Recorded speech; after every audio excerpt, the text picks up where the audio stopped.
Nós estamos no terceiro capítulo do livro do Êxodo.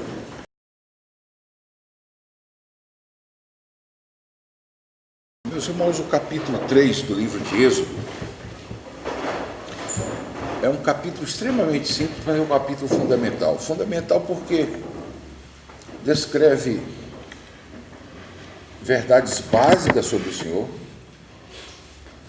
e, em segundo lugar, porque manifesta claramente qual é a vontade do Senhor para o seu povo. Repare, se eu fosse fazer uma devocional, puramente devocional, eu ficaria com os 5 primeiros capítulos, versículos, e falaria sobre o nome de Deus. Mas eu estou dando um apanhado geral, de modo que você possa, como foi no livro de Gênesis, possa percorrer o livro de Êxodo como se fosse por alto e verificar os tópicos centrais do livro de Êxodo. E é um tipo de devocional que pouca gente faz. Pouca gente lê um versículo ou uma perícope e para lá e fica naquilo pensando e não faz a conexão com outras maiores. Aqui nós temos a oportunidade de fazer 2 conexões violentas.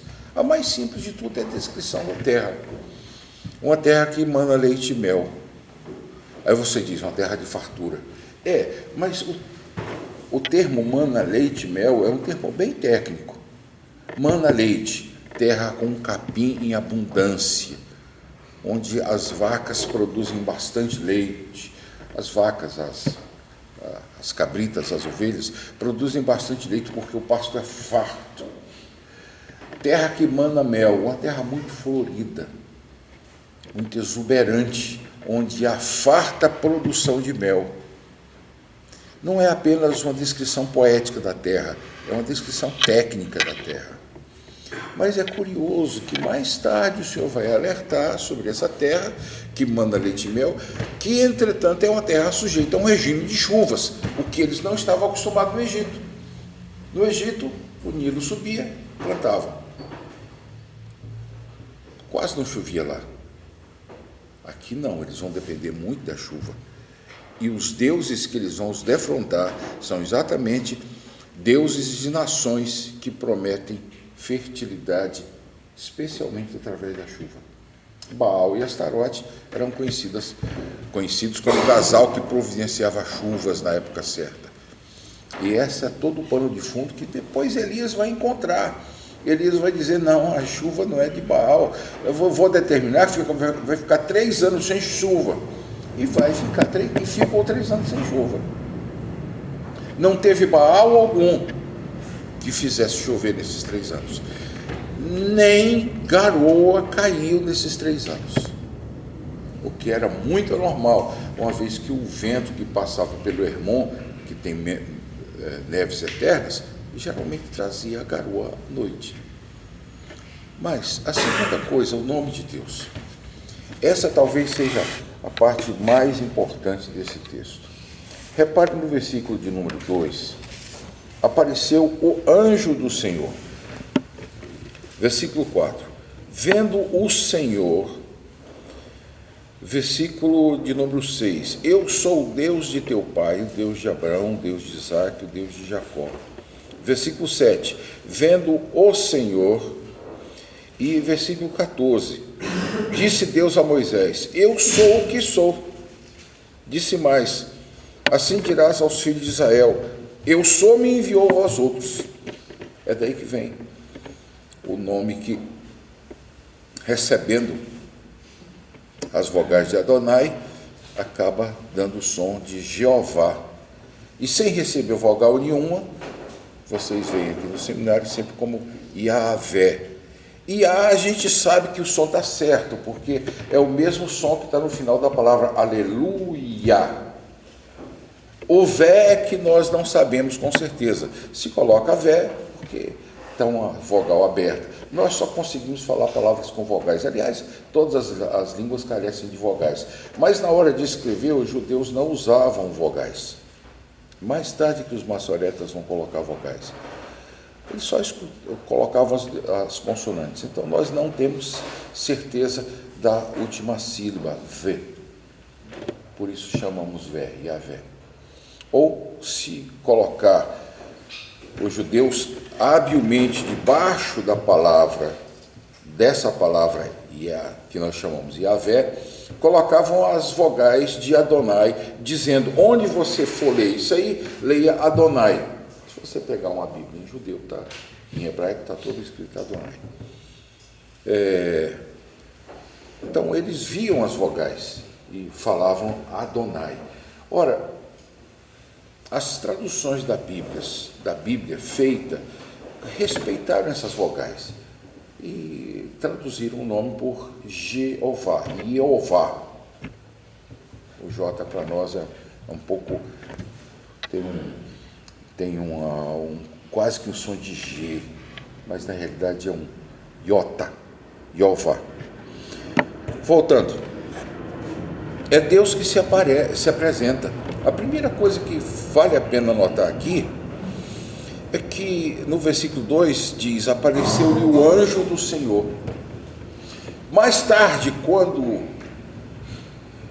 Estevão vai falar a respeito do Êxodo, diz que o anjo do Senhor que acompanhou o povo pelo deserto.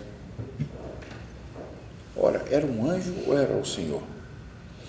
Todos os reformadores, não sei se exatamente todos, mas os principais reformadores entenderam que o anjo do Senhor é a mesma coisa que Jesus, a segunda pessoa da Trindade.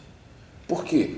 Porque Jesus, como segunda pessoa da Trindade, é o agente executor das opera ad extra, ou seja, das coisas que se faz fora da Trindade. Sem ele, nada do que foi feito se fez. A segunda pessoa da Trindade é, por assim dizer, o agente executivo da Trindade. Quando diz o anjo do Senhor, não está se referindo à primeira pessoa da Trindade, o Pai, mas ao Filho. É interessante que, coerentemente, a maioria das traduções colocam, nesse caso, quando usa a palavra anjo, perto de Senhor, com a tradução de Yahvé, se coloca em letras maiúsculas, porque está se referindo não a um anjo qualquer, mas ao emissário do Senhor, o verbo do Senhor, a força do Senhor, aquele que executa as palavras do Senhor, aquele que não volta para o Senhor de forma vazia, mas faz tudo que ele apraz. Pois bem, repare que, ao dizer o nome, seu nome, ele diz: eu sou o que sou. Por quê? É a segunda questão. Porque, irmãos, nós usamos nomes para nos diferenciar um do outro. Se nós não tivéssemos nomes, como nos diferenciaríamos? Mas quem é semelhante a Deus? Por que razão Deus precisa de um nome? Para se diferenciar de quem? Estão entendendo? Ele não tem nome, ele é o que ele é o eterno presente, é aquele que eternamente está presente nas vidas de todos nós. Que lhes direi quando me perguntarem o teu nome? Disse Deus a Moisés: eu sou o que sou. Disse mais: assim dirá aos filhos de Israel: eu sou e me enviou a vós. Jeová ou Yahvé me enviou a vós outros. Meus irmãos, aqui tem uma lição para nós que somos ministros da palavra de Deus. Há um sermão em que Spurgeon diz que ninguém que não tenha a convicção absoluta de que o Senhor lhe enviou para pregar, ele não é chamado, ele não é vocacionado. Eu acho que passa por aí o nosso chamado.